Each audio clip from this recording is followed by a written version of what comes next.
Beep beep. Beep beep beep beep. Hoy. Avocado.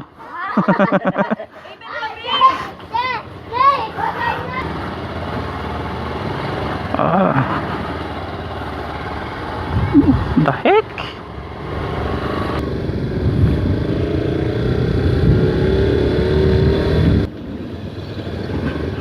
Early pa sa wife. Good morning, guys.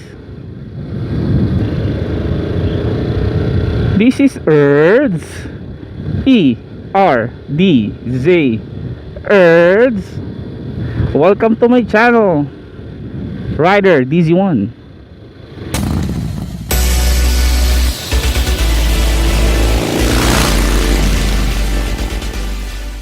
This is a short and quick vlog.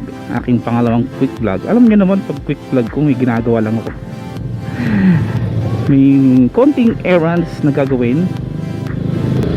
Bibili ako ng tail light bulb.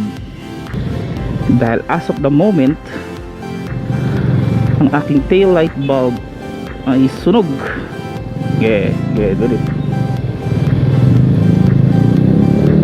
Na-busted siya last week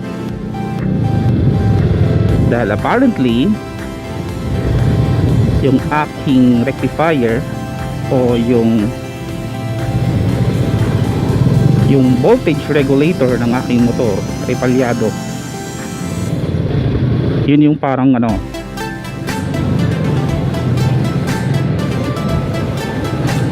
okay, go ahead.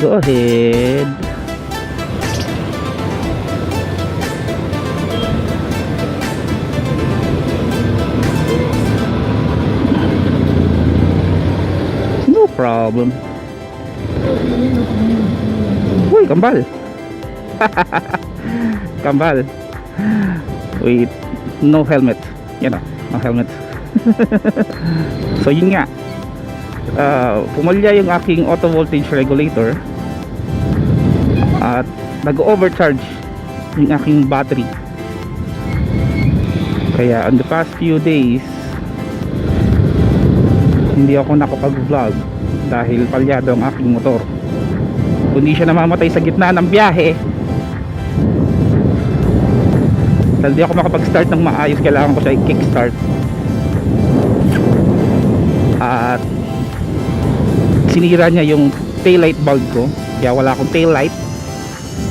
Kaya I'm riding slow, lalo na pag umuwi ako sa gabi. I have no taillight. Sinira rin niya yung aking voltage regulator, voltage indicator. Ayan, sa harapan. Nasira dahil dun sa aking rectifier. Overcharge. Pati yung sa battery ko natuyuan ng tubig. But nung nakarang araw, dumating na yung aking order. Thanks to Sir George Arias na taga Medical City na nagbebenta ng mga genuine Yamaha parts. Ngayon dito lang naman ako sa may paliparan. Pupuntahan ko lang ng Mark's Motorcycle Parts and Accessories.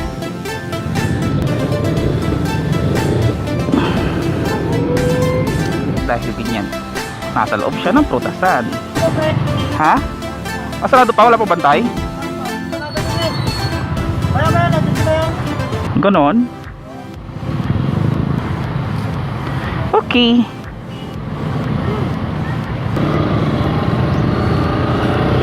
So apparently sarado pa daw sila. Hang. So maghanap na lang ako ng ibang shop na pwede makakabili ako ng bulb.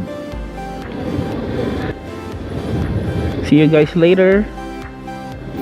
Pag nakahanap na ako ng shop na mayroong bulb. A few moments later.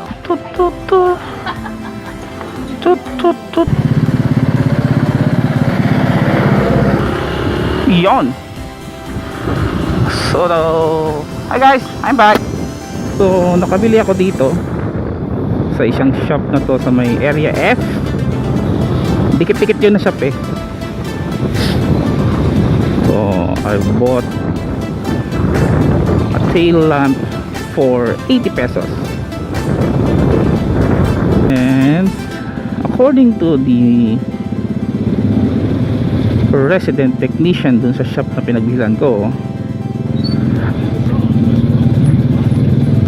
ang normal na halogen lamp o yung bumbilya sa motor ay talagang pumuputok siya kapag nag-overcharge dahil hindi kaya nung resistance nung bumbilya yung current kapag nag-overcharge. So in the end, sunog si bumbilya tulad na nangyari sa bumbilya ko. Malapit na ako sa bahay. Pakita ko sa bandang dulo ng video kung ano yung itsura ng aking headlamp, ano yung kanyang pattern. Ride steady, ride safe, Brother Easy One out. Goodbye. So ayan guys, nakikita nyo yung steady lights. So ganyan siya pag running. May blinking red siya, red pa rin siya.